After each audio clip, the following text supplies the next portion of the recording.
Hey guys, welcome back. So in this video I'm going to show you how you can test your FTP on MyWhoosh. So let's go straight into the app. Now open your app and what you can see now is the main screen. Then head over here to the workouts, click on it and then find the testing section. So click on testing and then you will see here some tests. Now we are doing today FTP effort, so we have FTP test right over here. And as you can see, this is designed by Kevin Poulton. So 20 minutes FTP test.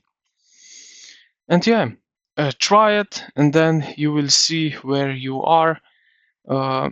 And yeah, your FTP is calculated as 95% of your average power for those 20 minutes. And this is basically it.